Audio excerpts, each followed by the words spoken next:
আল্লাহ পাক রব্বুল আলামিন দেখে বলে, দুনিয়ার মানুষ,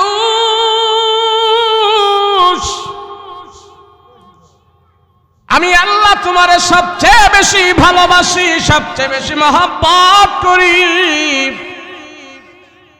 বান্দা তুমি জানো না? আল্লাহ ডাক দিয়া কয়, বান্দারা রে তোরা শোন,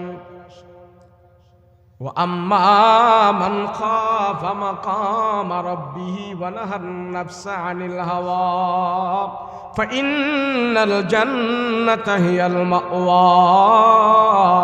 আরে কায়াতে আল্লাহ পাক ডাক দিয়া কয়, ওয়ালিমান খাফা মাকামা রাব্বিহি জান্নাতান। বান্দারা তোমরা যদি আমাকে ভয় করো, তোমরা যদি আমার ভয়ে গুনাহ করো না, তোমাদের অন্তরের ভিতরে যদি আমার মালিকের ভয় থাকে, বান্দা জানো আমি আল্লাহ ওয়াদা করেছি মৃত্যুর পরে তোমাকে একটা জান্নাত দেব না। তোমার ভয়, আমার ভয় যখন তোমার অন্তরের ভিতরে থাকবে, আমার ভয়ে যখন নাকি তুমি গুনাহ করবে না, আমার ভয়ে যখন নাকি তুমি হারাম করবে না, আমার ভয়ে যখন নাকি তুমি দুই নম্বরই করবে না, আমার ভয় তোমার অন্তরের ভিতরে লালন পালন করেছো তুমি, জেনে রাখো আমি আল্লাহ মৃত্যুর পরে তোমাকে একটা জান্নাত দিয়া তোমাকে পুরস্কৃত করব না, আমি আল্লাহ তোমাকে দুইটা জান্নাতের মালিক বানায়া দেব। মানুষ তো কি জানে? টাকা চিনে, ক্ষমতা চিনে, দল চিনে, নেতা চিনে, বিবি চিনে, দুনিয়ার আরামায়েশ চিনে, কিন্তু মানুষের যে আল্লাহ বানাইলো, এই মানুষ সেই আল্লাহরই চিনে না। আল্লাহ পাক রব্বুল আলামিন ডাক দিয়া বলে, ও মানুষ, আমি আল্লাহ তোমারে দয়া করে মায়া করে বানাইলাম, কিন্তু বান্দা তোমরা আমাকে চেনো না, আমাকে চেনো না। আমি কে? তোমরা আমাকে ভালো করে চেনো, আমাকে ভালো করে চেনো আমি কে? দুনিয়াতে আসার আগে আমরা মায়ের পেটের ভিতরে ছিলাম, মায়ের পেটের ভিতরে আসার আগে আমরা লৌহে মাহফুজে ছিলাম। আমি আপনি লৌহে মাহফুজে ছিলাম, সেখান থেকে আল্লাহ পর্যায় ক্রমে ক্রমে আমাকে আপনাকে মায়ের পেটের ভিতরে দান করেছে। মায়ের পেটের ভিতরে আমাকে আপনাকে বানানোর জন্য আল্লাহ সেখানে দুইজন ফেরেশতা রেখেছেন। এই দুই ফেরেশতার দায়িত্ব হইল আমাকে আপনাকে মায়ের পেটে জমাট রক্ত থেকে মানুষে রূপান্তরিত করবে। আমি আপনি নাপাক রক্ত থেকে হয়েছি, মায়ের পেটের জমাট রক্ত থেকে হয়েছি। ওই জমাট রক্ত থেকে আল্লাহ পাক আমাকে আপনাকে মানুষে রূপান্তরিত করার জন্য মায়ের পেটে দুইজন ফেরেশতা রেখেছে। এই দুই ফেরেশতার দায়িত্ব হলো আমাকে আপনাকে মায়ের পেটে হাড্ডি, মাংস, চর্বি, গোস্ত, গ্রিল, মোবিল অয়েল জায়গায় জায়গায় জোড়াগুলো এইভাবে সেটিং করেছে। আমার আপনার বডির ভিতরে 360টা জোড়া আছে। আল্লাহ ডাক দেয়া কয়, মানুষ তুমি জানো না তোমাকে আমি আল্লাহ কত মায়া করে বানাইছে, দয়া করে বানাইছে। এ বান্দা, তোমাকে বানানোর সময় দুই ফেরেশতা আল্লাহর কাছে ডাক দেয়া বলেছে, যেই দুই ফেরেশতাকে আল্লাহ নিযুক্ত করেছে আমাকে আপনাকে বানানোর জন্য, আমি আপনার মায়ের পেটের ভিতরে জামাত রক্ত থেকে যেদিন মানুষে রূপান্তরিত হব, ওই দুই ফেরেশতা আল্লাহকে ডাক দিয়া কয়, আল্লাহ আপনার বান্দাকে আমরা কেমনে বানাইতাম? আঙ্গুল কি 22টা হবে না, 20টা হবে না, 23টা হবে? আল্লাহ গো, চোখগুলো কি টেরা হবে না সোজা হবে? নাকের সেন্টটা কেমন হবে? আল্লাহ আপনার বান্দারে আমরা কেমনে বানাইতাম? আল্লাহ ডাক দিয়া কো, ফেরেশতারা আমার বান্দারে মায়ের পেটে তোরা কেমনে বানাবে এটা আমার কাছে জিজ্ঞেস করার দরকার নাই। ওই যে লৌহে মাহফুজের বোর্ড আছে সেখানে তাকায়া দেখো, আমার প্রত্যেকটা বনি আদমের নকশা সেখানে আমি আল্লাহ করে রেখে দিয়েছি। ওখান থেকে দেখে দেখে তার মায়ের পেটের ভিতরে তোরা তারে বানাইতে থাক। লৌহে মাহফুজ থেকে আমার আপনার চেহারাটা মায়ের পেট থেকে দেখে দেখে আল্লাহর ফেরেশতারা মায়ের পেটে বানাইতে থাকে। আমাদের পা বানায়, হাঁটু বানায়, মাজা বানায়, কোমর বানায়, গাড় বানায়, কাঁধ বানায়, পেট বানায়, পিঠ বানায়, বানাইতে বানাইতে এই পর্যন্ত বানায়। পর্যায়ে ক্রমে ক্রমে ফেরেশতারা আমার আপনার চেহারাটা বানায় নাই, এই পর্যন্ত বডিটা বানাইলো। এবার ফেরেশতারা আমার আপনার চেহারাটা বানানোর জন্য হাত দিল। আল্লাহ পাক রব্বুল আলামিন ডাক দিয়ে কয়, ফেরেশতারা আমার বান্দার চেহারাটা বানাইস না। আমি আল্লাহ তোমাদেরকে দিয়ে সব বানাইলাম, বান্দার চেহারাটা তোরা বানাইস না। আল্লাহ গো, বান্দার চেহারাটা কে বানাবে? আপনার মায়ার দয়ার বান্দার চেহারাটা কে বানাবে গো আল্লাহ, কে বানাবে? আল্লাহ ডাক দিয়া কো ফেরেশতারা, বান্দার হাড্ডি মাংস চর্বি তোরা পর্যায় ক্রমে ক্রমে সব বানাইলি, আমার মায়ার দয়ার বান্দার চেহারাটা তোরা বানাইস না। আমি আল্লাহ তোমাদেরকে দিয়ে আমার বান্দার কপালটা বানাবো না, তোমাদেরকে দিয়ে আমার বান্দার চেহারাটা বানাবো না। সাল্লাল্লাহু তাআলা আলাইহি ওয়া আলা আলিহি ওয়া আসহাবিহি ওয়া আজওয়াজিহি ওয়া আহলি বাইতিহি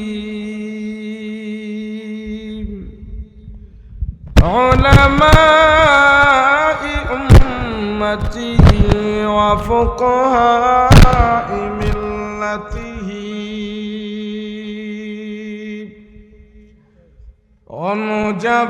ونجباء طريقته أجمعين. এটা খোয়া গেছে, দেখোস না বেটা?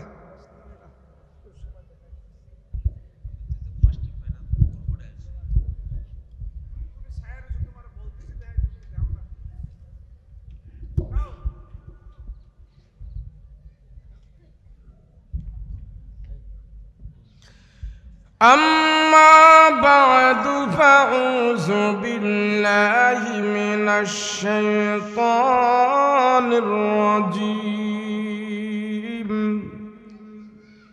بسم الله الرحمن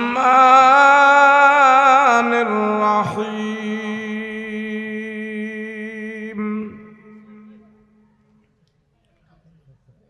ومن يطع الله والرسول فأولئك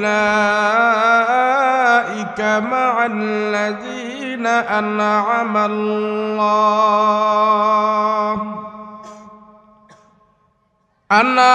الله عليهم من النبيين والصديقين والشهداء والصالحين وحسن أولئك رفيقا.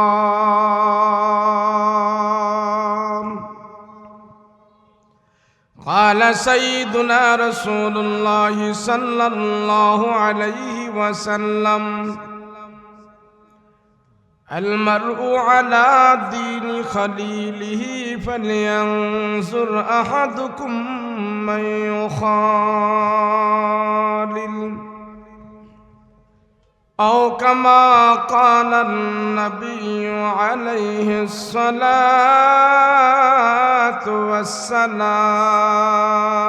والسلام.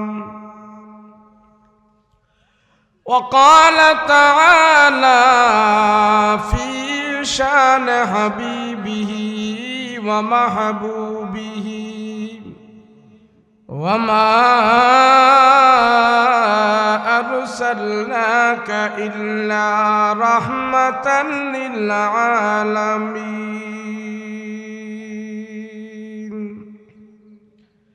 صلى الله على سيدنا ومولانا محمد وعلى آله وأصحابه أجمعين.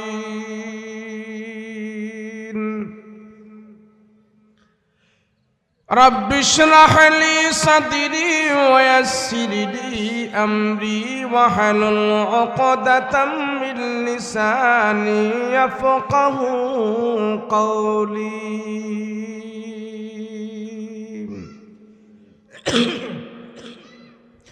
اللہ دل دے جو تیرے عشق کے گھر ہوں،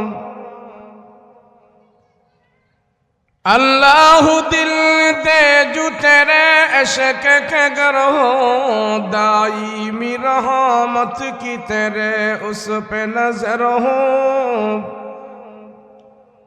दाईमी रहमत की तेरे उस पे नजर हो। दिल दे के तेरे इश्क में ए हाल हो उसका,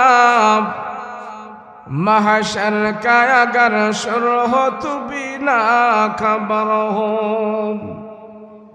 महशर का अगर शुर हो तू बिना खबर हो। मादर दु जहाँ गैर खुदा यार न दारे, मादर दु जहाँ गैर खुदा यार न दारे, जुजिया दे खुदा ही चद गुरकार न दारे, जुजिया दे खुदा ही चद गुरकार न दारे। मायूस नहीं अहल ज़मी अपने खता से, तकदीर बदल जाती ही मुझ तर्क दुआ से, तकदीर बदल जाती ही मुझ तर्क दुआ से। ला इलाहा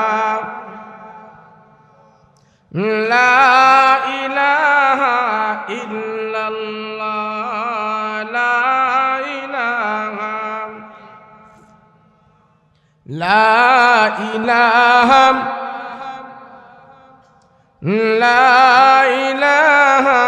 ইল্লাল্লাহ, লা ইলাহা। সবাই আওয়াজ করে পড়েন।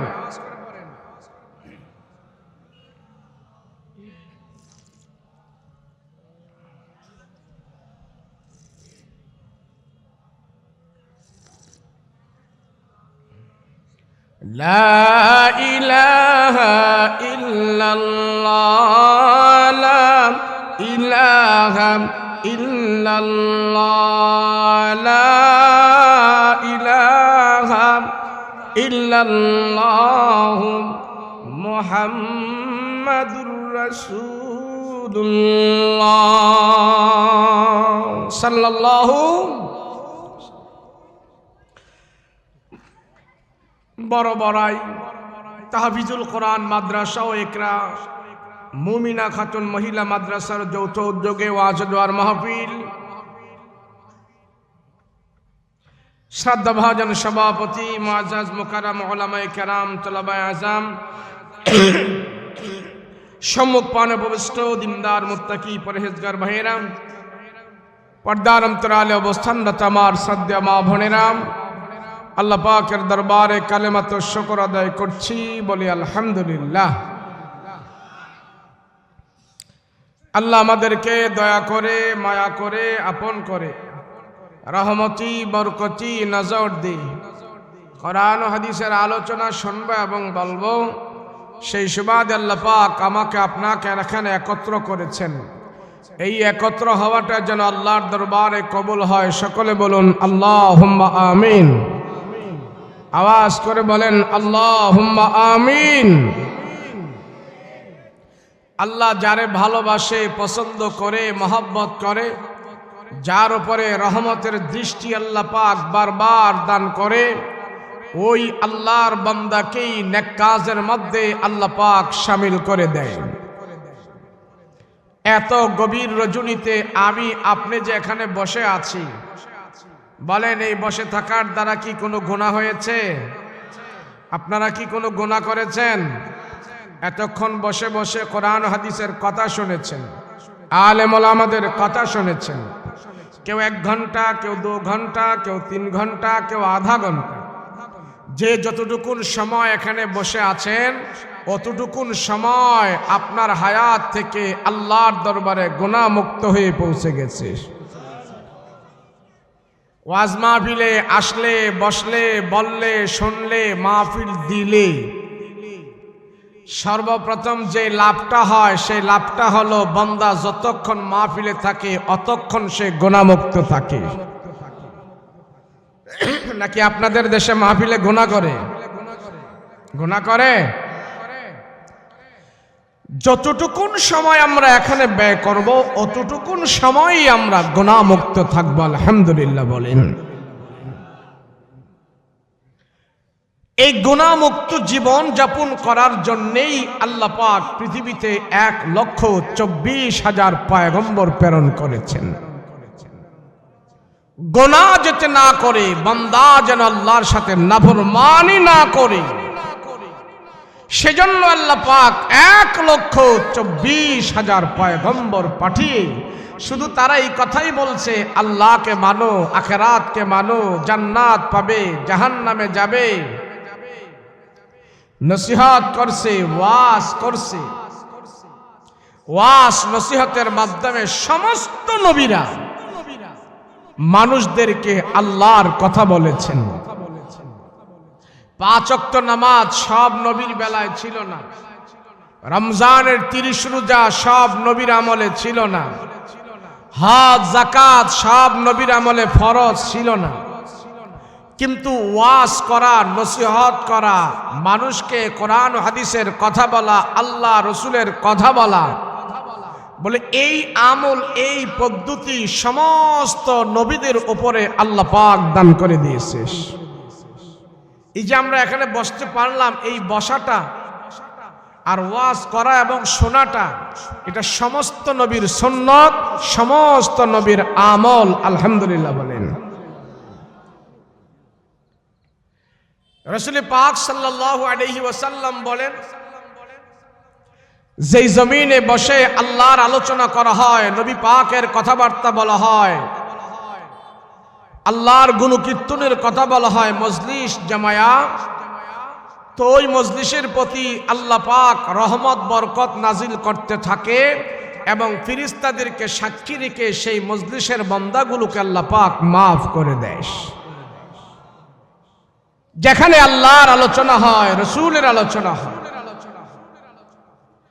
আমরা এখন আল্লাহ এবং রসুলের কথাবার্তা বলবো এবং শুনবো। আমাদের আলোচনা আসমানে, আকাশে আল্লাহ পাক ফেরেশতাদেরকে নিয়ে করতেছে। বলেন না সুবহানাল্লাহ, বলেন না। আপনার আলোচনা ফেরেশতারা করতেছে আকাশ, আমার আলোচনা এই মুহূর্তে ফেরেশতারা করতেছেন আকাশে। কেন করতেছে? আল্লাহ এই মুহূর্তে আমাদের প্রতি সবচেয়ে বেশি খুশি হয়ে গেছে। আমি যদি আপনার প্রশংসা করি, আপনি খুশি হবেন। আপনি যদি আমার প্রশংসা করেন, একটু খুশি হবেন, এটাই স্বাভাবিক। তো আল্লাহর প্রশংসা করতেছি, রসুলের প্রশংসা করতেছি, তাহলে আল্লাহও খুশি হবেন। আল্লাহ খুশি হয়ে ফেরেশতাদেরকে সাক্ষী রেখে বলবে, দেখ, বনি আদম বানাইতে নিষেধ করেছিলি, গভীর রজনীতে বনি আদম তারা আমার প্রশংসা করতেছে, তারা সাক্ষী থাক, আমি আল্লাহ তাদের প্রতি রাজি আর খুশি হয়ে গেছি। কেন জানেন? আল্লাহ তার বান্দাকে সবচেয়ে বেশি ভালোবাসে। আমি তো মনে করি আমার দল, আমার নেতা, আমার পার্টি, আমার মা, আমার বাবা, আমার বিবি, আমার বোন, এরা মনে হয় আমারে সবচেয়ে বেশি ভালোবাসে। আল্লাহ পাক বলে, না না বান্দা, তুমি হিসাব করে দেখো, আমি আল্লাহ তোমারে সবচেয়ে বেশি ভালোবাসি। আল্লাহ যদি আমাকে আপনাকে এত বেশি ভালো না বাসতেন, তাহলে আমি আপনি এই সমাজে যত অপকর্ম করি, যত খারাপ করি, আমি আপনি আল্লাহর সাথে যত নাফরমানি করি, আল্লাহ যদি আমারে বেশি ভালো না বাসতেন, তাহলে কবেই আল্লাহ পাক আমাকে আপনাকে ডাইরেক্ট সরাসরি সাইজ করা শুরু। আল্লাহ বলে, বান্দা, তোমার গুনাহ পাহাড় পরিমাণ, তোমার অপরাধ পাহাড় পরিমাণ, কিন্তু আমি আল্লাহ তোমারে সবচেয়ে বেশি ভালোবাসি। পাহাড় পরিমাণ গুনাহ করার পরেও আমি আল্লাহ তোমার দিকে রহমতের হাত বাড়িয়ে রেখে দিয়েছি।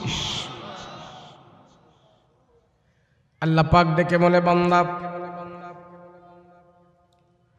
তোমার গুনাহটা কত বড় সেটা আমি দেখি না, আমার দেখার বিষয় না। তোমার পাপ কত বড় সেটা আমার দেখার বিষয় না, সেটা আমি দেখি না, আমি কিন্তু তোমার অন্তরটা দেখি বান্দা। তোমার অন্তরের দিকে আমি তাকায় আছি রে বান্দা। তুমি যত নাফরমানি হও, যত নাফরমানি করো, তুমি যদি বুঝতে পারো এটা তোমার অপরাধ, এটা তোমার অপরাধ, এই অপরাধ মাথায় নিয়ে তুমি যখন নাকি আমার কাছে তওবা করো, আত্মসমর্পণ করো, বান্দারে তোমার পাপ যদি একবারে ছোট হয়, ছোট্ট একটি পাপ করলা টিউবওয়েলের পানির মতো, তোমার পাপটা একবারে টিউবওয়েলের পানির মতন ছোট্ট একটা পাপ। এই টিউবওয়েলের পানির মতো পাপ নিয়ে তুমি যদি আমার কাছে আত্মসমর্পণ করো, তওবা করো, আমি আল্লাহ তোমাকে টিউবওয়েলের পানির মতো ক্ষমা করব না, আমি আল্লাহ তাআলা তোমাকে ক্ষমা দিমু পুকুরের পানির মতো। এ বান্দা, তোমার পাপ যদি হয় পুকুরের পানির মতো, আর সেই পুকুরের পানির মতো পাপ নিয়ে বান্দা তুমি যদি আমার কাছে তওবা করো, আত্মসমর্পণ করো, আমি আল্লাহ তোমাকে পুকুরের পানির মতো ক্ষমা দেব না, আমি আল্লাহ তোমারে ক্ষমা দেব নদীর পানির মতো। তোমার পাপ যদি হয় নদীর পানির মতো, আমি আল্লাহ তোমাকে ক্ষমা দেব নদীর পানির মতো না, তোমার জন্য ক্ষমা হবে বান্দা সাগরের পানির মতো।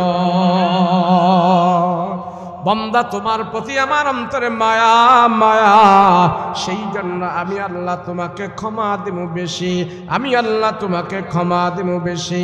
বান্দা, তুমি আমার কাছে আত্মসমর্পণ করো, তওবা করো, তুমি আমার দরবারে আত্মসমর্পণ করো, তওবা করো, পাহাড় পরিমাণ গুনাহ আমি আল্লাহ তাআলা তোমার জন্য মুহূর্তের ভিতরে ক্ষমা দান করে দেব।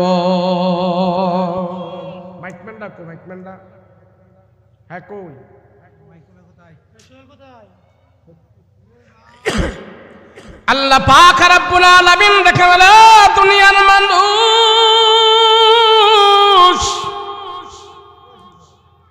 আমি আল্লাহ তোমারে সবচেয়ে বেশি ভালোবাসি, সবচেয়ে বেশি মহব্বত করি। বান্দা, তুমি জানো না,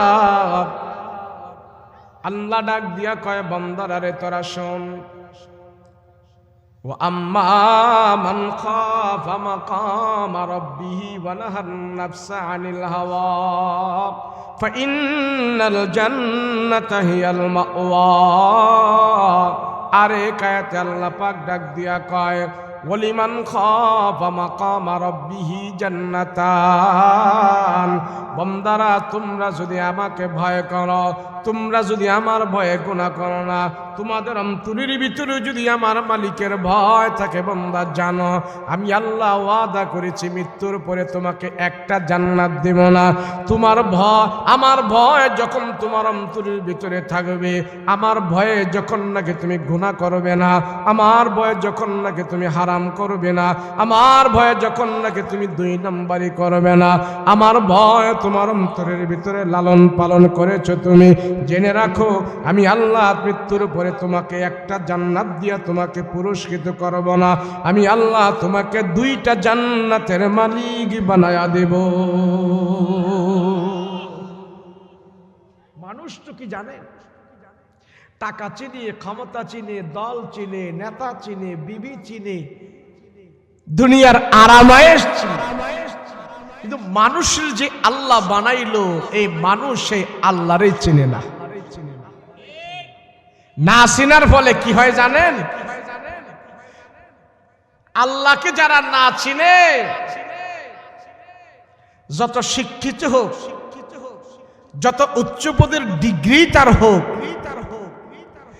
আসল মালিকের পরিচয় যখন তার ভিতরে না থাকে, এই মানুষটা দুনিয়াতে বেশি সুবিধা নয়, শিক্ষা থাকলেও সে এক সময় মূর্খের চাইতেও সে আরো বেশি খারাপ হয়ে যায়। বলে, হুজুর এটা কেমন কথা বললাম, কেমন কথা বললাম? এই এটা সাউন্ড তোমার কয়বার কইলাম।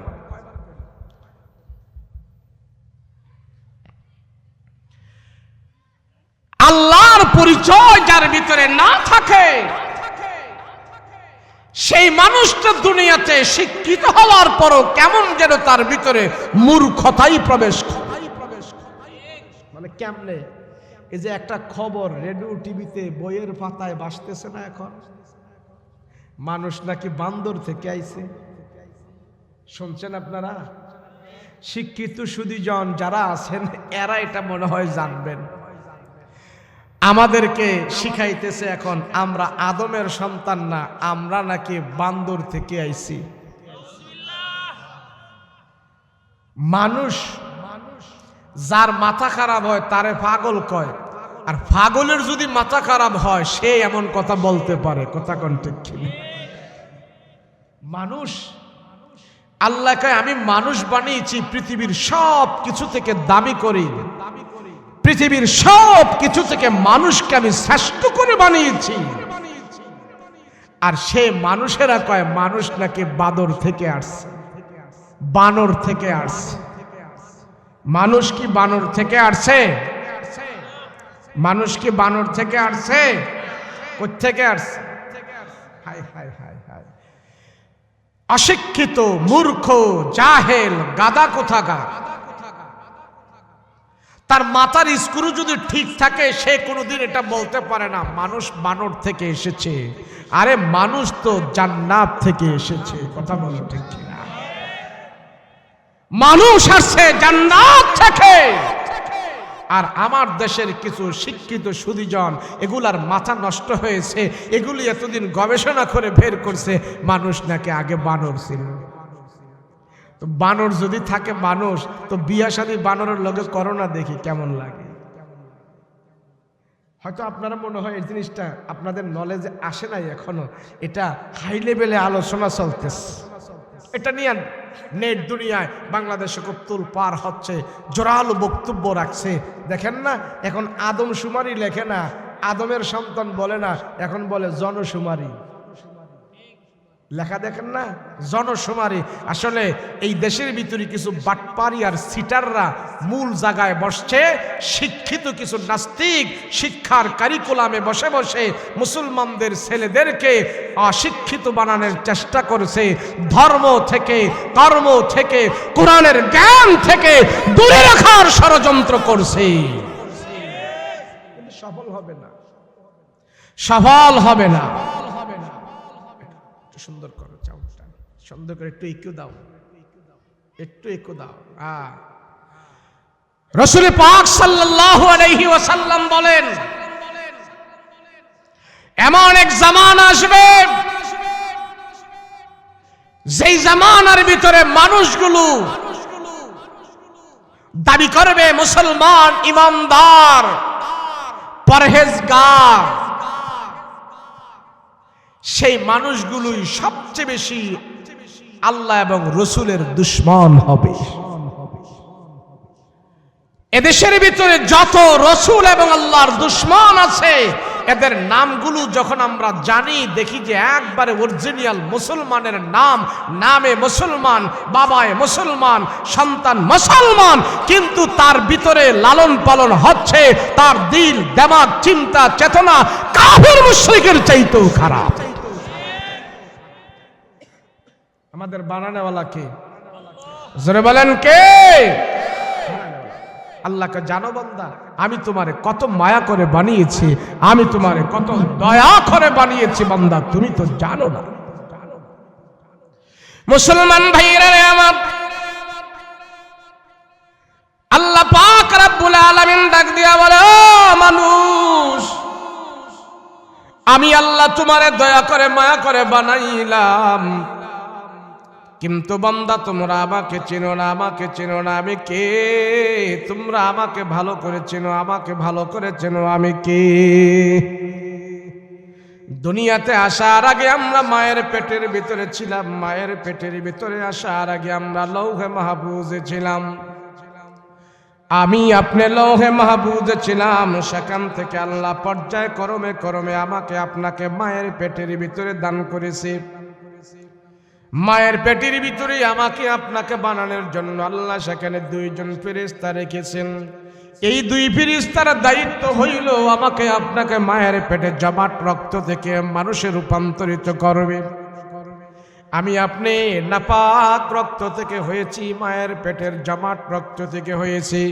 ওই জমাট রক্ত থেকে আল্লাহ পাক আমাকে আপনাকে মানুষে রূপান্তরিত করার জন্য মায়ের পেটে দুইজন ফেরেশতা রেখেছে। এই দুই ফেরেশতার দায়িত্ব হলো আমাকে আপনাকে মায়ের পেটে হাড্ডি, মাংস, চর্বি, গোস্ত, গ্রিল, মোবিল অয়েল জায়গায় জায়গায় জোড়াগুলো এইভাবে সেটিং করেছে। আমার আপনার বডির ভিতরে 360টা জোড়া আছে। আল্লাহ ডাক দেয়া কয়, মানুষ তুমি জানো না তোমাকে আমি আল্লাহ কত মায়া করে বানাইছে, দয়া করে বানাইছে। এ বান্দা, তোমাকে বানানোর সময় দুই ফেরেশতা আল্লাহর কাছে ডাক দেয়া বলেছে, যেই দুই ফেরেশতাকে আল্লাহ নিযুক্ত করেছে আমাকে আপনাকে বানানোর জন্য, আমি আপনার মায়ের পেটের ভিতরে জামাত রক্ত থেকে যেদিন মানুষে রূপান্তরিত হব, ওই দুই ফেরেশতা আল্লাহকে ডাক দিয়া কয়, আল্লাহ আপনার বান্দাকে আমরা কেমনে বানাইতাম? আঙ্গুল কি 22টা হবে না, 20টা হবে না, 23টা হবে? আল্লাহ গো, চোখগুলো কি টেরা হবে না সোজা হবে? নাকের সেন্টটা কেমন হবে? আল্লাহ আপনার বান্দারে আমরা কেমনে বানাইতাম? আল্লাহ ডাক দিয়া কো, ফেরেশতারা আমার বান্দারে মায়ের পেটে তোরা কেমনে বানাবি এটা আমার কাছে জিজ্ঞেস করার দরকার নাই।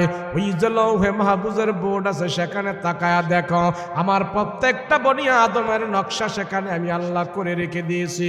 ওখান থেকে দেখে দেখে তার মায়ের পেটের ভিতরে তোরা তারে বানাইতে থাক। লৌহে মাহফুজ থেকে আমার আপনার চেহারাটা মায়ের পেট থেকে দেখে দেখে আল্লাহর ফেরেশতারা মায়ের পেটে বানাইতে থাকে। আমাদের পা বানায়, হাঁটু বানায়, মাজা বানায়, কোমর বানায়, গাড় বানায়, কাঁধ বানায়, পেট বানায়, পিঠ বানায়, বানাইতে বানাইতে এই পর্যন্ত বানায়। পর্যায়ে ক্রমে ক্রমে ফেরেশতারা আমার আপনার চেহারাটা বানায় নাই, এই পর্যন্ত বডিটা বানাইলো। এবার ফেরেশতারা আমার আপনার চেহারাটা বানানোর জন্য হাত দিল। আল্লাহ পাক রব্বুল আলামিন ডাক দিয়ে ফেরেশতারা, আমার বান্দার চেহারাটা বানাইস না, আমি আল্লাহ তোমাদেরকে দিয়ে সব বানাইলাম, বান্দার চেহারাটা তোরা বানাইস না। আল্লাহ গো, বান্দার চেহারাটা কে বানাবে? আপনার মায়ার দয়ার বান্দার চেহারাটা কে বানাবে গো? আল্লাহ কে বানাবে? আল্লাহ ডাক দিয়া কো, ফেরেশতারা বান্দার হাড্ডি, মাংস, চর্বি তোরা পর্যায় ক্রমে ক্রমে সব বানাইলি, আমার মায়ার দয়ার বান্দার চেহারাটা তোরা বানাইস না। আমি আল্লাহ তোমাদেরকে দিয়ে আমার বান্দার কপালটা বানাবো না, তোমাদেরকে দিয়ে আমার বান্দার চেহারাটা বানাবো না। আমি আল্লাহ সিদ্ধান্ত নিয়েছি, আমার মায়ার দয়ার চেহারাটা, আমার মায়ার দয়ার বান্দার সম্মানিত কপালটা এবং চেহারাটা আমি আল্লাহ আমার নিজের কুদরতি হাত দিয়া বানাই দিতে চাই। এই জন্য বাবা, তামাম পৃথিবীর বুকে কোটি কোটি মানুষ, একটা মানুষের চেহারা আর একটা মানুষের সাথে মিলে না। আল্লাহ ডাক দিয়া কে, মানুষ তোমরা আমার চিনো আমি কে? আমি কেমন বড় কারিগর, আমি কেমন বড় ডিজাইনার, আমি কেমন বড় ইঞ্জিনিয়ার। আমি একটা মানুষকে এক একটা মডেল করে বানাইলাম। আমেরিকার মানুষের সাথে বাঙালির চেহারার কোনো মিল নাই, বাঙালির চেহারার সাথে মালয়েশিয়ান মানুষের কোনো মিল নাই। ওই যে পাহাড়ি অঞ্চলে যারা বাস করে, চাকমা, খই, টইটুম্বা যারা আছে, পাহাড়ি মগ, জগ, সাঁওতাল যারা আছে, তাদের চেহারার সাথে আমাদের চেহারার কোনো মিল নাই। আল্লাহ ডাক দিয়া কয়, মানুষের আরে তোরা আমারে চিন, আমারে চিন, আমারে চিন না তোরা দুনিয়াতে চল, তোদের চলাফেরাটা আমি আখিরাতের জন্য, আমারে চিনবে না।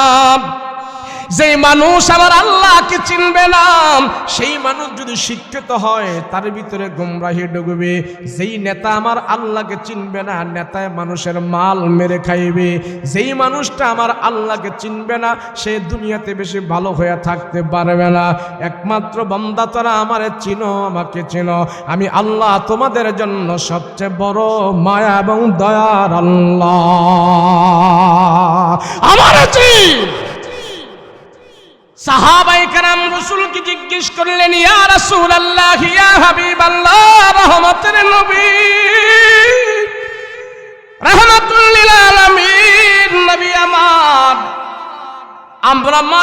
বিনা দলিলে বিশ্বাস করি আল্লাহ এক, রসুল গো তারপরেও আমরা এমন কিছু দৃশ্য দেখে আল্লাহকে চিনতে চাই। নবী গো কোন জিনিসের মাধ্যমে আমরা আল্লাহকে চিনব, কোন জিনিসের মাধ্যমে? বিনা দলিলে মানি আল্লাহ এক, বিনা দলিলে মানি আল্লাহ এক, দলিল ছাড়া মানি আল্লাহ এক। আপনার কথায় আমরা বিশ্বাস করলাম। সাহাবীরা বলে ইয়া রাসূলুল্লাহ ইয়া হাবিবাল্লাহ, পয়গম্বর আল্লাহর কোন সৃষ্টি দেখে আমরা নবীকে আমরা আল্লাহ চিনতে পারবো গো নবীজি? এমন কোন জিনিস আপনি আমাকে দেখায় দেন, আমাদেরকে দেখায় দেন, এই জিনিসটা দেখে দেখে আমরা আল্লাহকে চিনতে পারবো, সহজে বুঝতে পারবো, এমন আল্লাহর কুদরতের দিক আমাদেরকে দেখায় দেন। নবীজি সাহাবীদেরকে বলে, সাহাবীরা রে, তাফাক্কারু ফি খালকিল্লাহ, আল্লাহর সৃষ্টি নিয়ে তোমরা গবেষণা করো, দেখবা আল্লাহ তোমাদের সামনে হাজির হয়ে যাবে। তোমরা যদি আল্লাহর কুদরত নিয়ে গবেষণা করো, আল্লাহ তোমাদের সামনে হাজির হয়ে যাবে। আল্লাহর নবী ডাক দিয়া বলে, আল্লাহ তোমাদেরকে কত সুন্দর করে বানাইছে, তোমাদের চেহারার দিকে তাকায় দেখো, তোমাকে কোনো ডাক্তার বানায় নাই, কবিরাজ বানায় নাই, ইঞ্জিনিয়ার বানায় নাই। তোমার মাজা কমর বডির দিকে যখন তুমি তাকায় তাকায় গবেষণা করবা, আল্লাহর সৃষ্টির দিকে যখন 10 মিনিট তাকায় তাকায় গবেষণা করবা, ওই মালিক আল্লাহ তোমাদের সামনে হাজির হয়ে যাবে।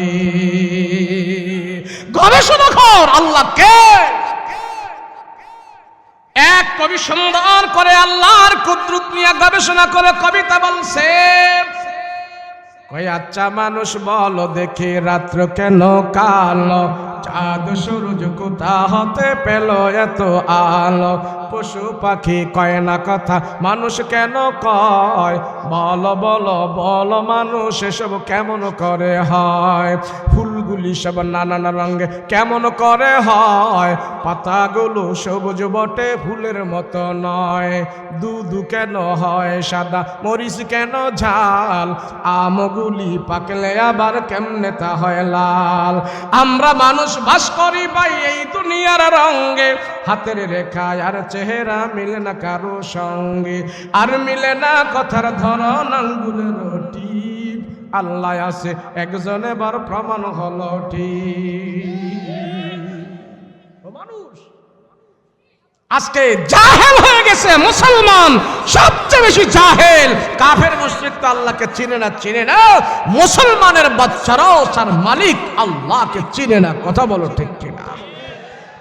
হুজুর কেমনে এই সারা দুনিয়ার ডাক্তার, মেডিকেল সায়েন্স এরা গবেষণা করে বের করছে কাঁচামরিচের মধ্যে ভিটামিন সি আছে। কথা কয় না, আছে না? ডাক্তার বলে আপনারা কাঁচামরিচ বেশি খাবেন, কাঁচা জাল খাবেন, কাঁচা জাল খেলে অ্যান্টিভাইরাস শরীর থেকে দূর হয়ে যাবে, ভিটামিন সি এর ঘাটতি পূরণ হয়ে যাবে। এটা মেডিকেল সায়েন্স গবেষণা করে বের করলো। আমার প্রশ্ন হলো, মেডিকেল সায়েন্স, বর্তমান আধুনিক মেডিকেল সায়েন্স বিজ্ঞান, এরা কাঁচামরিচে ভিটামিন সি আছে এতটুকু পর্যন্ত গেল গবেষণা করতে করতে। এরা যদি গবেষণা করত যে কাঁচামরিচে ভিটামিন সি আছে ভালো কথা, কিন্তু কাঁচামরিচে ভিটামিন সি কোন ডাক্তারে ঢুকাইলো,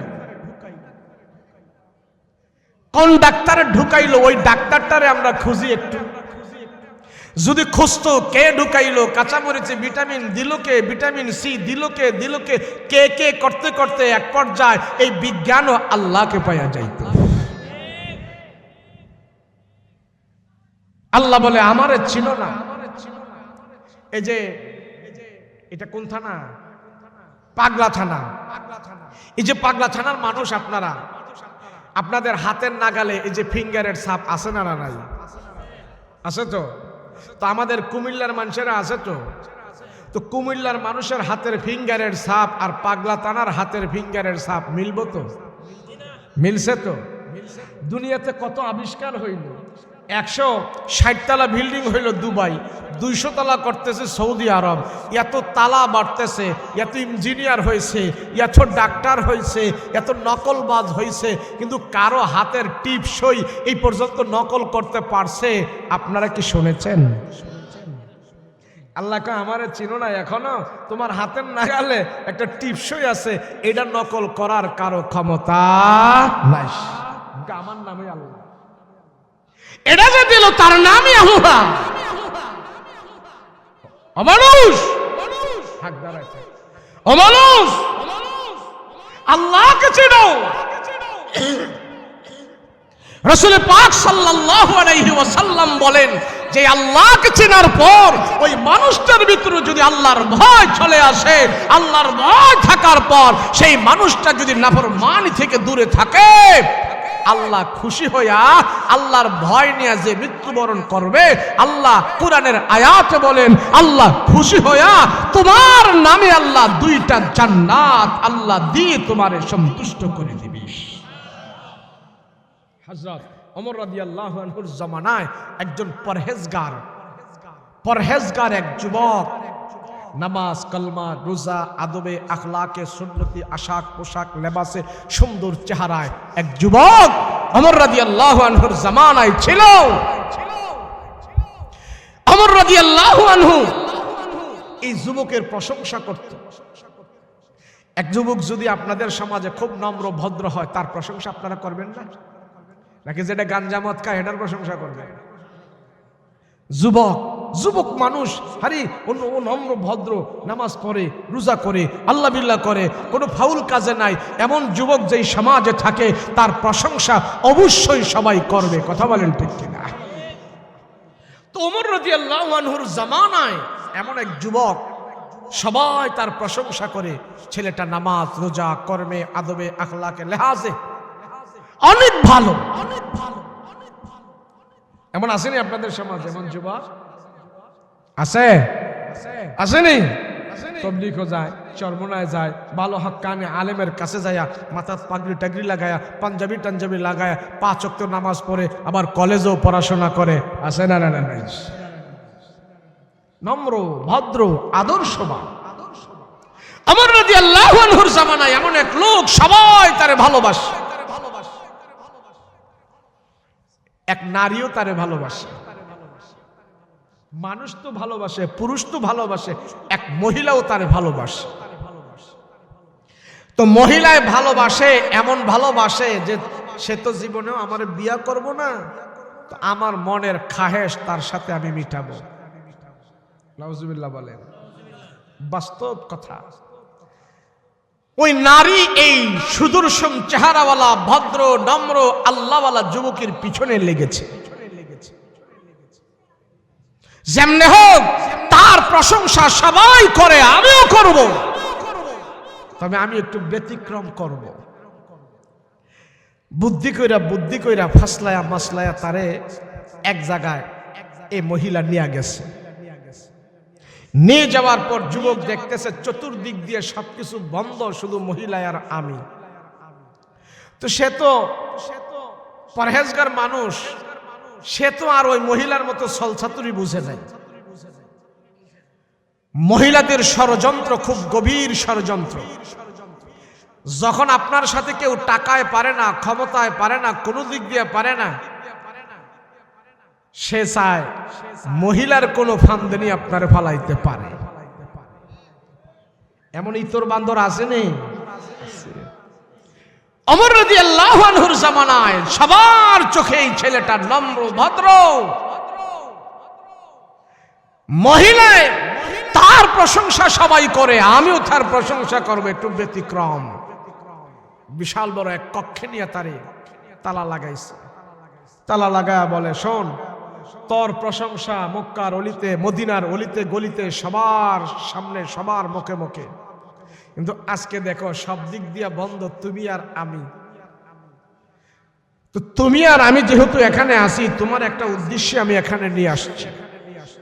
বলে, কি উদ্দেশ্য? আমার যৌবন জীবনের যত আনন্দ খায়সাত আছে, আজকে তোমার সাথে সব উজাড় করা হবে। ওই যুবক পরহেজগার কান্না শুরু করলো, না না না, এটা আমার দ্বারা সম্ভব না, আপনি আমাকে অপবিত্র বানাইয়েন না, আমি পবিত্র, না না, আমার দ্বারা সম্ভব নয়। সে মহিলা কয়, সম্ভব না অসম্ভব সেটা আমি জানি না, কোথাও যাওয়ার কোনো কায়দা নাই। বেশি চিল্লাপাল্লা করলে দরজা জামারি সব খুলে দিব, আর মানুষ যখন আসবো কেউ কিন্তু আমারে খারাপ ভাববো না। তুমি যে এত ভালো মানুষ আর তুমি যে এখানে আসছো, সবার সাথে যদি আমি বলি যে ও খারাপ, এর জন্য আমার সাথে এখানে সে আসছে, আমার কথাই কিন্তু সবাই বিশ্বাস করবে, তোমার কথা কিন্তু কেউ বিশ্বাস।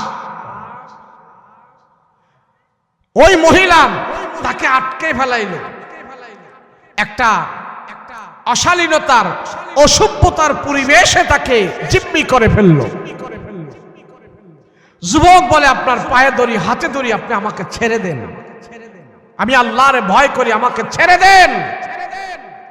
তো মহিলা বলল, তোমার তো ছাড়বো না, কিন্তু এখন দরজা জামারে খোলে সবাই ডাকবো আর তোমার বিরুদ্ধে আমি অপবাদ দিব, তখন ভালো লাগবে? নাকি এখন আমি যা চাই তা করলে ভালো হবে, নিরাপদে চলে যাবা, কেউ বুঝবে না?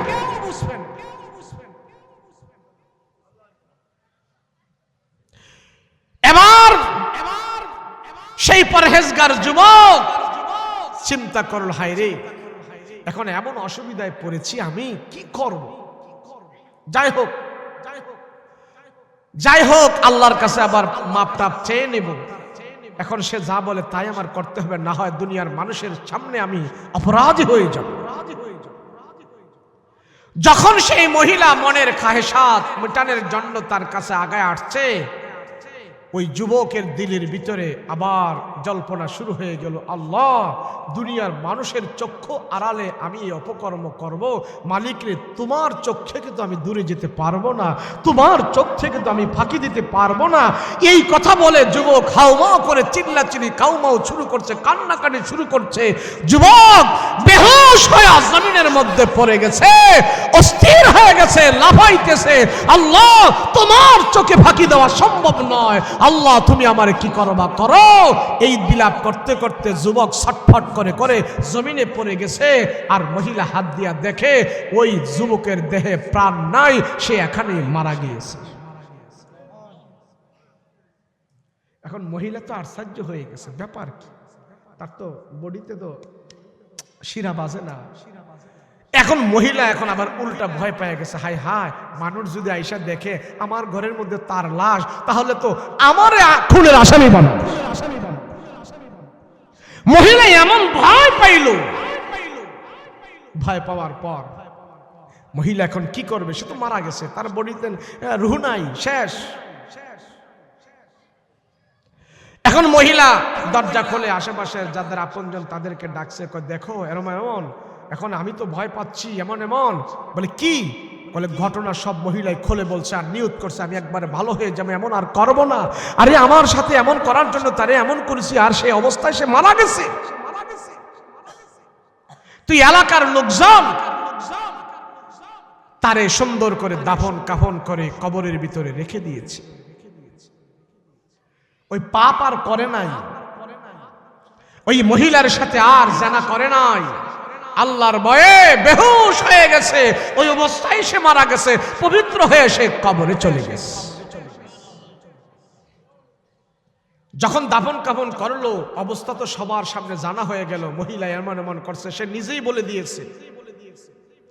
এখন এই খবরটা হযরত ওমরে ফারুক রাদিয়াল্লাহু আনহুর কানে গেছে, যে আপনার রাজ্যে মদিনাতে যে যুবক এত ভালো ছিল, সবাই তার প্রশংসা করত, ওমর গো, সেই ছেলেটা তো এমন এমন অবস্থায় মারা গেছে, একটা নারীর ছলছাতুরিতে মারা গেছে। আর নারীর ছলছাতুরি যে কত কঠিন, এটা নারীদের ষড়যন্ত্র থেকে নবীরা পর্যন্ত রেহাই পায় নাই। তো আমাকে আপনাকে এই জামানায় নারীরা ঈমান নষ্ট করতে বেশিক্ষণ সময় লাগবে না। সেজন্য রাসূল বলেন, আমার উম্মতের ভিতরে নারীদেরকে আমি সবচেয়ে বড় ফিতনা মনে করছি। তারা যদি ভালো হয়ে যায়, সমাজ ভালো হয়ে যাবে। তারা যদি খারাপ হয়ে যায়, তাহলে সমাজ খারাপ হয়ে যাবে। নারীরা যদি আল্লাহওয়ালা হয়ে যায়, আল্লাহকে ভয় করে চলে, পরহেজগারিনী হয়ে যায়, একজন নারীর পরহেজগারিতার কারণে 70 জন পুরুষ ওলি হওয়ার সম্ভাবনা থেকে যায়। আর একজন নারী যদি খারাপ হয়, কেউ কেউ বলেন সাপের চাইতেও আরো বেশি ধ্বংসাত্মক হয়ে যায়। বলে সাপে কামড় দিলে আপনাকে ধ্বংসন করেছে, সাপে যদি ধ্বংসন করে তো আপনি দুনিয়াতেই মারা গেলেন। আমল যদি ভালো হয় তাহলে জান্নাতে চলে যাবেন। একজন নারী সে যদি খারাপ হয় আর তার লিপসায় যদি আপনি পড়েন তাহলে আপনার দুনিয়াও বরবাদ, আখিরাতও বরবাদ। এর জন্য কবি বলে একজন নারী খারাপ হলে সাপের চাইতেও আরো বেশি বিষাক্ত দর সে হয়ে যায়। নারী সে যদি চায় ফন্দি করে পুরুষকে বেকায়দায় ফালাবে, জাহান্নামী বানাবে, এটা নারীর দ্বারা সম্ভব। তখন ঠিক কিনা? পাড়া মহল্লায়, গ্রামে গঞ্জরে, শহরে বন্দরে বিভিন্ন ধরনের নারী এখন বের হয়েছে, পুরুষদেরকে ব্ল্যাকমেইল করে, পুরুষদেরকে কিডন্যাপ করে, অনেক সময় পুরুষদের বিরুদ্ধে জিনার অপবাদ দিয়ে পুরুষদেরকে জেলখানা পর্যন্ত নিয়ে যায়, রিমান্ড পর্যন্ত নিয়ে যায়। কিছু কিছু নারী এমন আছে সে আল্লাহকে ভুলে গেছে, আখিরাতকে ভুলে গেছে, পুরুষদেরকে বেকায়দায় ফেলে ফেলে সে টাকা টোকা ইনকাম করতেছে। এগুলা সবার কাছে আসবে না, পত্রিকা পড়লে বোঝা যায় যে অবস্থা যে কত খারাপ হয়ে গেছে। এমন এক ঘটনা ছিল। আপনাদের অসুবিধা হচ্ছে? রাত্র বেশি বাজছে?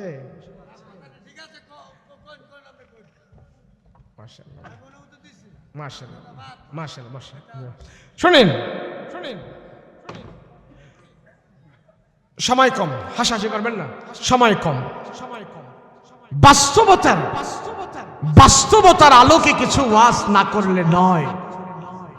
নারীর ষড়যন্ত্র থেকে যদি বাঁচতে পারো ঈমান তোমার বেঁচে যাবে। নারীর সবল থেকে যদি বেঁচে যেতে পারো তোমার ঈমানের ব্যাটারি পূর্ণ হয়ে যাবে। কেন? দুষ্কৃতী কিছু নারী আছে পুরুষদেরকে ঈমান হরণ করার জন্য, দুনিয়া কামাই করার জন্য সেই নারী এখন ওত পেতে থাকে। কারণ হইল ওই এক ঘটনা পড়ছিলাম, এক নারী এক পয়সাওয়ালা জমিদার ছেলের পিছনে লাগছে। ওই নারীর উদ্দেশ্য হইল তার নামে একটা তহমত দিয়া বিচার আচার করে, তার 10 তলা বাড়ি আছে, ওখান থেকে তার থেকে কিছু টাকা টোকা যদি ইনকাম করে নিতে পারি তাইলে খুব মজা করে কয়েকদিন চলবে। তো এই নারী ওই ছেলের পিছনে লাগছে, কি করবে তারে কেমনে আটকানো যায়। এই ভালো ছেলেটার পিছনে নারী যখন লাগছে, এই মহিলায় যায় সর্দারের কাছে বিচার দিছে, এলাকার যে মাতাব্বর তার কাছে বিচার দিছে, কাজী সাহেবের কাছে বিচার দিছে। মাতাব্বর সাহেব কি উত্তর পাড়ার জমিদারের পোলায় এমনি দেখেন ভালো হইয়া চলে, জানেন সে আমারে নষ্ট করে ফেলছে, সে আমার সাথে খারাপ করেছে, আমি বিচার চাই আপনার কাছে। তো কাজী সাহেব তো খুব গরম হয়েছে, মানে বিচারক খুব গরম হয়েছে। ঠিক আছে, তোমার বিচার করব। তারে ডাইকা নিয়ে আসতেছি, তুমি দাঁড়াও। আনছে, আনার পরে কিরে, এই যে রূপালী তোর নামে অপবাদ দিল, তুই নাকি তার সাথে তার ইজ্জতের উপরে হামলা করছস, হরণ করছস। কইটা কি কোন আপনি? কবে? আমি তো এগুলি কিচ্ছু জানি না। তহি মহিলায় কয়, কাজী সাহেব, বিচারক শোনেন, সর্দার সাহেব এই এমনি ভালো সাজে, তার চরিত্র খারাপ, বেশি চরিত্র খারাপ, এটা জানেন না। সারা খারাপ কাজকে সে দেখা করে নাকি? তার নির্যাতন থেকে আমি বাঁচতে পারি না, আমি বিচার চাই। এখন কাজী সাহেব কয়, আচ্ছা তোমার সাথে যাই, খারাপ করছে, কোন সাক্ষী আছে? এই কাজ কি কোনো সাক্ষী নিয়ে করে নাকি? আপনি কি তা করেন? না, আমার কোনো সাক্ষী নাই, সাক্ষী রেখে কি এই কাজ হয়? সে খারাপ, আমি বিচার চাই। আর ওই ছেলে বলে, আমি কোরআন মাথায় লয়ে বলি, আমি আল্লাহরে কসম কইরা বলি, আমি মসজিদে দইরা কইতেছি, বিচারক মাতাব্বর সাহেব আমি এমন কাজ করি নাই। হ্যাঁ কয় করি নাই, আর মহিলা কয় করছে। তো কাজী সাহেব আল্লাহওয়ালা কাজী সাহেব ছিল, আল্লাহওয়ালা বিচারক ছিল। আল্লাহওয়ালা বিচারক হলে কারো উপরে জুলুম করে না, সমান সমান বিচার করতে চায়। কথা বলেন ঠিক কিনা? আর এখন তো সমাজে কিছু বিচারক বের হয়েছে, গরু ছাগলেরও দাম আছে, এগুলির দাম নাই। 500 টাকায় বিচারক বিক্রি হয়, মাতাব্বরে 500 টাকা রাত্রে দিয়ে আসলে সকালবেলা বিচার ঘুরাইয়া ফেলে। আছে না এমন মাতাব্বর? আপনাদের এদিকে ভালো থাকবে, আমাদের ওদিকে এমন খারাপ আছে। এক বিচারকরে আমি কইলাম যে বেটা তুই 500-1000 টাকা খায় নাকি বিচার ঘুরাইয়া দেস? ডাইরেক্ট বলে ফেলছি। মানে তো আপনার কাছে কে কইলো এরকম কথা? আমি কই কে কইলো না কইলো, কয়দিন আগে একটা বিচার করছস, তোরে নাকি টাকা দিয়ে আসছে, তুই টাকা খাইয়া বিচার ঘুরাইছস, এইটা কি আপনি বিশ্বাস করলেন? বিশ্বাস না করলে যে দিয়েছে সে দি বলে, যে দিয়েছে সে বলতেছে তোরে টাকা দেওয়ার পরেও বিচার পায় নাই, আরেকজনে বেশি দিয়া বিচার ঘুরাইয়া নিছে। কত খাইছস? মানে কইতে কয় না তো, যে দিছে হ্যাঁ আমি কইলাম এই কত দিছস? হ্যাঁ দিছে 1000, আমি দিছে 2500। তো 2500 দিয়া তুই বেআইনি হইয়া বিচার পাইছস? সর্দার সাহেব করছে, আমি কি করবো? সর্দারে গিয়া ধরলাম, 2500 টাকায় আপনি বেচা কিনা গেছেন, 2500 টাকা দিয়ে আপনার কিনে ফেলছে। আরে মিয়া, একটা ছাগলের দামও তো 7-8 হাজার টাকা, তুমি ছাগলের চাইতে খারাপ, তোমারে কিনে ফেলছে 2500 টাকা দিয়া। ওই বিচারক ছিল আল্লাহওয়ালা বিচারক। সে বিচারকে কয়, এই কোনো সাক্ষী নাই? কয় না, কোনো সাক্ষী নাই। কয় বিচার আজকে হবে না, বিচার হবে 1 সপ্তাহ পরে। 1 সপ্তাহ পরে। তো বিচারক করলো কি, নতুন একটা 10 টাকা ওই মহিলার হাতে দিছে, দিয়া সেনা বলে নাও এই 10টি টাকা তোমার হাতে দিলাম, আগামী আজকে সোমবার, আগামী সোমবারে এনে তুমি এই টাকাটা আমার কাছে জমা দিবা। আমি যেইভাবে সুন্দর করে তোমার টাকাটা দিছি, এমন সুন্দর করে এনেই টাকাটা আমার কাছে তুমি জমা দিবা, এরপরেই বিচার হবে। যেহেতু তোমার কোনো সাক্ষী নাই, আর সে যখন কিরা কসম করে বলতেছে এই কাজ সে করে নাই, আমি এইভাবে বিচার করতে পারবো না, আমি একটা ডকুমেন্টস বের করতে হবে। বলে নাও এই 10 টাকা নাও, এই 10 টাকা দি, আগামী 1 সপ্তাহ পরে অক্ষত অবস্থায় এই টাকাটা আমার কাছে তুমি হাজির করবা। দেখো কেউ যেন না নিতে পারে। বলে না, কেউ নিতে পারবে না আমার থেকে টাকা, আমি মহিলা মানুষ, খুব যত্ন করে রাখবো, কিন্তু বিচার কিন্তু আমি চাই। বলে হ্যাঁ বিচার হবে।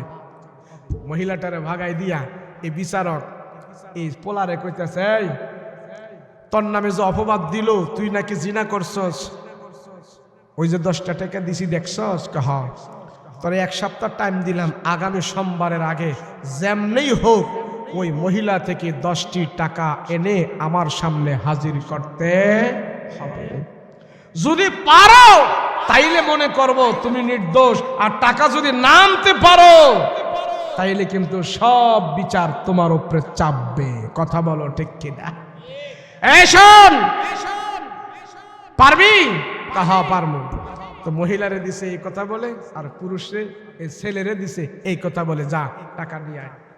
এখন ছেলে তো খাওয়া নাই দাওয়া নাই, ওই মহিলার বাড়ির আশেপাশে ঘুরঘুর করতেছে, রাত দিন সব তার বাড়ির আশেপাশে ঘুরে, কখন টাকা আনবে, কখন কি করবে, সে কখন ঘুমায়, কখন কি করে, খালি এই চিন্তা করতে করতে 5 দিন চলে গেছে, কিন্তু টাকা আনার কোনো বুদ্ধি দেখে না। 6 দিনের মাথায় যখন মহিলা দেখছে যে হ্যাঁ দি আমার বাড়ির এদিক দিয়ে ঘুরঘুর করতেছে, ওই মহিলাকে, এই সাবধান, তুই আমার টাকা নেওয়ার জন্য আসছস না, দূর হ, আমার বাড়ির আশেপাশে তোর জায়গা নাই, শয়তান, আমার থেকে তুই টাকা নিতে পারবি না, দূর হ। চলে গেছে 6 দিন, বাকি আছে মাত্র 1 দিন। আগামীকালকে সকাল 10টা বাজে ওই সর্দারের সামনে টাকা হাজির করতেই হবে। এখন ওই ছেলে তো টাকা আনতে পারতেছে না, কোন ক্রমে এবার সেই ছেলে ওই মহিলা থেকে জোরাজুরি শুরু করছে, দে টাকা দে, তুই 10টা টাকা আমার দিয়ে দে, তোরে আমি 500 টাকা দিব, তোরে আমি 1000 টাকা দিব, 10টি টাকা আমার দিয়ে দে, না দিলে আমার অবস্থা খারাপ হয়ে যাবে। না শয়তান, তোরে টাকা দিব না, তোরে সাইজ করমু, তোরতে জরিমানা বেশি করে নেমু, কিসের তোরে টাকা দিমু। ওই ছেলে মহিলার হাত থেকে অনেক জোরাজুরি করেও 10টি টাকা নিতে পারে নাই। এখন মহিলাই তো সর্দারের সামনে যায় বলছে, সর্দার সাহেব আজকে আপনার কাছে টাকা নিয়ে আসার কথা ছিল, এই নেন। আমার থেকে কেউ টাকাটা নিতে পারে নাই, এই নেন টাকা নিয়ে হাজির হয়েছি। আপনি ওই ছেলের বিচার করেন ভালো করে, তার উপরে আমার বিচার করতে হবে, আমি বিচার চাই। এখন মহিলারা ডাক দিছে, ছেলেটারও ডাক দিছে, দেখি টাকাটা, যে টাকাটা আমি দিছি দেখাইছে। তো সর্দারে টাকা তো আমি দিছি, তোরে ফ্রেশ টাকা দিছি। এই রূপালী, তোরে তো ফ্রেশ টাকা দিছি, এটা দিয়ে কুচমুচ খাইয়া ভাঙ্গা টেঙ্গা রয়েছে কে? কয় সর্দার সাহেব, ওই যে যার নাম খারাপ, আপনি আমার দেওয়ার এই টাকা দেওয়ার পরে এই বাটপার সে আমার বাড়িতে যায় অনেক চেষ্টা করেছে, আমার থেকে জোর করছে, আমি টাকাটা দেই নাই। আপনার কাছে টাকা আমি হাজির করব, সে অনেক চেষ্টা করেছে আমার কাছ থেকে টাকাটা নেওয়ার জন্য, আমি কোনো ক্রমেই আমার হাত থেকে তারে টাকাটা দেই নাই, নিতে পারে নাই, অনেক চেষ্টা করেছে আমার হাত থেকে টাকা নিতে পারে নাই। ওই সর্দারে দুইজন লোককে ডাক দিয়া কয়, বান এই বেদ্যপ মহিলাটারে ভালো করে বান, বাইন্দাইডারে পিটা শুরু কর, পিটাইডারে ভালো করে পিটা। এবার মহিলা ডাক দিয়া বলে, সর্দার আমারে মারতেছেন কেন, আমার কেন মারতেছেন? আমি তো আপনার কথা মেনে টাকা হাজির করে দিয়েছি, আপনি কেন আমারে মারেন? সর্দার কয়, শোন মহিলা, এই বজ্জাত নারী, যেই পুরুষ তোর হাত থেকে 7 দিন চেষ্টা করে 10টি টাকা নিতে পারে নাই, ওই পুরুষ তোর অদ্দুর ডিসে যায় কেমনে দর্শন করে, এটা তো আমার বুঝে ধরে না। তুই ইচ্ছা না থাকলে এই পুরুষ কোনোদিন তোর সাথে দর্শন করতে পারে? এখন ক্যাসকামার দিছি, বিচার ঠিক আছে কিনা? কথা বলেন ঠিক আছে কিনা? নারী জাতি সে যদি ইচ্ছায় স্বেচ্ছায় যদি পুরুষের কাছে না যায়, পর্দা লঙ্ঘন না করে, কোন পুরুষ তার উপর ইজ্জতের উপরে হামলা করার কোন সুযোগ পাবে? ওই যুবক যখন নাকি নারী তারে ঘাও করলো, চতুর্দিক দিয়া সব তালা দিয়া ঘাও করলো, আর বলে, যুবক মনের খাহেশ মিটাইতে চাই, কিন্তু যুবক ডাক দিয়া কয়, না না, আমার দ্বারা এটা সম্ভব না, না এটা আমার দ্বারা সম্ভব না, আমার চরিত্র আমি নষ্ট হতে দেব না। ওই যুবতী মহিলা ডাক দিয়া বলে, না পারবা না, আজকে আমার ইচ্ছা হইল তোমার সাথে আমার সব মনের খাহেশ উজাড় করে তোমাকে সবকিছু করানো। ওই যুবক আল্লাহকে ডাক দিয়া কয়, আল্লাহ, দুনিয়ার কোনো মানুষ এখানে নাই, আমি যদি তার সাথে অপকর্মে লিপ্ত যাই, তুমি তো আমারে দেখবা, তোমার চোখে তো ফাঁকি দেওয়া আমার দ্বারা সম্ভব না, আমার দ্বারা সম্ভব না। আল্লাহ, আমি কি করব, আমি কি করব? আমার চরিত্রটাকে আমি নষ্ট করতে চাই না। আল্লাহ, আমি পবিত্র হয়ে তোমার কাছে যেতে চাই, তুমি আমাকে নষ্ট করিও না। যুবক এবার চিৎকার মেরে মেরে বলে, মালিক, এই বজ্জাত মহিলা আমাকে নাপাক করে দিতে চায়। আয় আল্লাহ, আমি যুবক মানুষ, আমার যৌবনের তাড়না আছে, আল্লাহ আমার যৌবনকে আমি হেফাজত রাখতে চাই, আমার যৌবনকে যেন কেউ নষ্ট না করতে পারে, আমি পবিত্র জীবন নিয়ে তোমার আদালতে আমি হাজির হতে চাই। এই কথা বলতে বলতে ছেলেটা বেহুশ হয়ে জমিনে পড়ে গেছে। ওই মহিলা সামনে আগায় এসে দেখে যুবকের দেহের ভিতরে প্রাণ নাই, এটা এখানে সাথে সাথে মারা গেছে। মহিলাটা ভয় পেয়ে গেছে, আশেপাশের সব মানুষকে ডাইকা বলতেছে, দেখো দেখো এমন অবস্থা হয়েছে, আমি তার বিরুদ্ধে এমন অপকর্ম করেছি, ষড়যন্ত্র করেছি, সে আল্লাহকে ডেকে ডেকে এইভাবে সে মৃত্যুবরণ করেছে, সে তার পবিত্র অবস্থায় দুনিয়ার জমিন থেকে বিদায় হয়ে গেছে। তোমরা তারে জানাজার নামাজ পড়ায়া দাফন কাফন করায়া তারে দুনিয়ার জমিন থেকে কবরস্থ করে দাও। মহিলা তো ভয় পেয়ে গেছে, এখন তো আমার অবস্থা 13টা বাজবে। এলাকার লোকজন, আত্মীয় স্বজন সেই ছেলেটাকে জানাজার নামাজ পড়ায়া কবরস্থ করলো, পবিত্র জীবন নিয়ে সে কবরে গেল, পবিত্র চরিত্র নিয়ে সে কবরে গেল।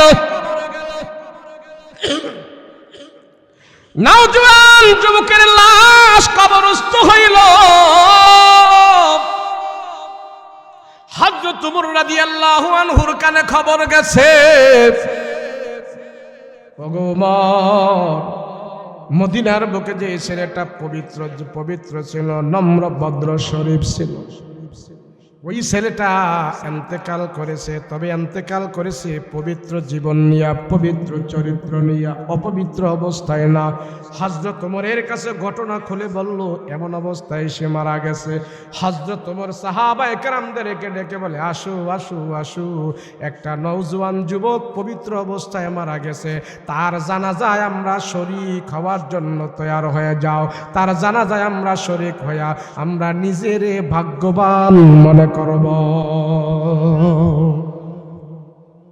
আরে হযরত ওমর যুবকের জানাজায় রওনা দিয়েছে যুবকের জানাজা করার জন্য। হযরত ওমর বলে, আমার এই সমাজে পবিত্র যুবক, তার চরিত্র পবিত্র, তার জুয়ানি পবিত্র, অপবিত্র করতে পারে না, অপবিত্র হয় নাই। আমি ওমর ওই পবিত্র যুবকের জানাজায় শরীক হব, ওই চরিত্রবান যুবকের জানাজায় শরীক হব। সাহাবীরা আয় আয় আয়, সব সাহাবীদেরকে নিয়ে হযরত ওমর রওনা দিয়েছে। রওনা দিয়া যুবকের বাড়িতে গেল। বাড়িতে যাওয়ার পর এবার শুনতে পাইল ওই যুবকের দাফন কাফন করে কবরের ভিতরে রেখে দিয়েছে। হযরত ওমর বলে যে কে গতকালকে যে মারা গেছে যুবক, ওই যুবকের নাম ধরে বলতেছে, তার লাশটা কোথায়? আমার ওমরকে তোমরা দেখা দাও, তার লাশটার সাথে আমি একটু দেখা করব, আমি জানাজার নামাজ পড়ায়া তার কবরের ভিতরে লাগবো। এলাকার লোকজন বলতেছে আগামীকালকে তার জানাজা হয়ে গেছে, সাথে সাথে তার জানাজা হয়ে গেছে, লাশ এখনো রাখে নাই, কবরের মধ্যে তারে আমরা শোয়াই দিয়ে আসছি। যুবক তখন ডাক দিয়া কয়, হায় রে, তার জানাজায় আমরা শরীক হতে পারি নাই। এবার সাহাবায়ে কেরামদের কি বলতেছেন, এ সাহাবীরা, আমরা যুবকের জানাজা পাই নাই। যুবকের মা বাবা আত্মীয় স্বজনকে হযরত ওমর বলতেছে, জানাজা পাই নাই, খালি ফেরত যাব না, খালি ফেরত যাব না। আল্লাহওয়ালা যুবকের কবরটা কোথায় তোমরা আমাকে দেখায়া দাও, আমি ওমর তার কবরের পাশে দাঁড়াইতে চাই। হযরত ওমর রাদিয়াল্লাহু আনহু এলাকার লোকজনকে বলতেছে, গতকাল যে যুবক মারা গেছে তার কবরটা কোথায় আমাকে দেখায় দাও, কবরটা কোথায় আমাকে দেখায় দাও। মানুষ হযরত ওমরকে যুবকের কবরের কাছে নিয়ে গেল।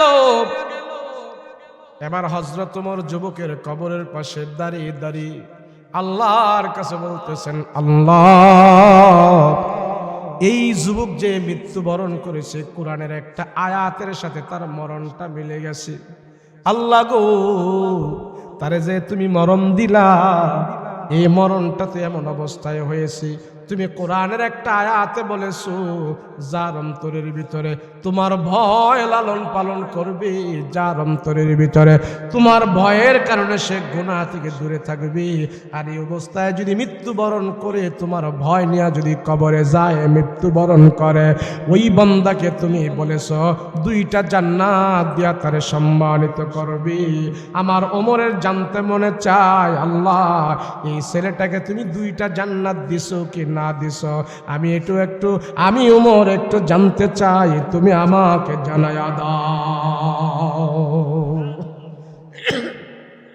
হযরত ওমর কবরের পাশে দাঁড়ায় দাঁড়ায় বলে, মালিক, হে আল্লাহ, কোরআনের আয়াতে বলেছো, লিমান খাফা মাকাম রাব্বিহি জান্নাতান। আল্লাহ, যার ভিতরে তোমার ভয় থাকবে, যেই যুবক তোমাকে ভয় করবে, যেই মানুষটা তোমাকে ভয় করবে, এই ভয় অবস্থায় যারা মৃত্যুবরণ করবে, আল্লাহ তারে একটা জান্নাত দিবা না, তুমি খুশি হয়ে তারে দুইটা জান্নাত দিবা। আল্লাহ, এই কোরআনের আয়াতের সাথে যুবকের মরণটা তো মিলে গেছে। আমি ওমর তোমার কাছে জানতে চাই, তারে তুমি 2টা জান্নাত দিছো কি দিছো না, আমারে একটু তুমি জানায়া দাও। আল্লাহ আমার জানতে মনে চায়। আরে হযরত ওমর তো সাধারণ মানুষ না, জানাইতে চাইলে আল্লাহ অবশ্যই জানায়া দিবে। আল্লাহর এমন একজন পছন্দের মানুষ ওমরকে আল্লাহ এত ভালোবাসতো। হযরত ওমর রাদিয়াল্লাহু আনহুর কথায় ওমরের মতের সাথে মত মিলায়া আল্লাহ কোরআনে হাকিমের 24 জায়গায় আয়াত নাজিল করছে। সুবহানাল্লাহ। ওই উমর আল্লাহকে ডাক দিয়া কয়, আল্লাহ গো, যুবকের সাথে তুমি কেমন মুআমালা করেছো? এই যুবক কি তুমি জান্নাত 2টা দিছো কিনা আমি একটু জানতে চাই।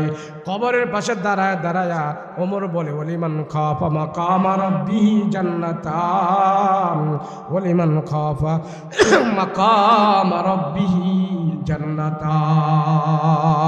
এই আয়াত তেলাওয়াত করতে স্যার আল্লাহ তারে 2টা জান্নাত দিছো কিনা তুমি আমার একটু জানাই দাও। ইবনে কাসির তাফসীরের নবী ইবনে কাসির ওয়ালায়ে তাফসীরে বর্ণনা করেন, মুফাসসিরিন কেরাম লেখেন, হযরত ওমর বারবার যখন আল্লাহকে এই কথা বলতেছে, আল্লাহ জানায় দাও, হযরত ওমর রাদিয়াল্লাহু আনহু কবরের পাশে দাঁড়ায় বলতেছে জানার জন্য, আল্লাহ তারে তুমি 2টা জান্নাত দিছো কিনা। হযরত ওমর দেখতেছে কবরের মাটিগুলো সরে গেছে, আর ওই যুবকের জবান থেকে আওয়াজ বের হইতেছেন, ওমর গো, আল্লাহ ওয়াদা করেছে আল্লাহর ভয়ে যারা তার যৌবনকে পবিত্র রাখবে, আল্লাহর ওয়াদা অনুযায়ী আল্লাহ আমাকে 2টা জান্নাতের মালিক বানায়া দিছি। আল্লাহর ভয়ে তোমার যৌবনকে হেফাজত রাখো। এই সমাজের যুবকদের নৈতিক চরিত্র অবক্ষয় হয়ে গিয়েছে, যুবকদের চরিত্র নষ্ট হয়ে গিয়েছে, যুবতীদের চরিত্র নষ্ট হয়ে গিয়েছে। যেই জমিনে যুবক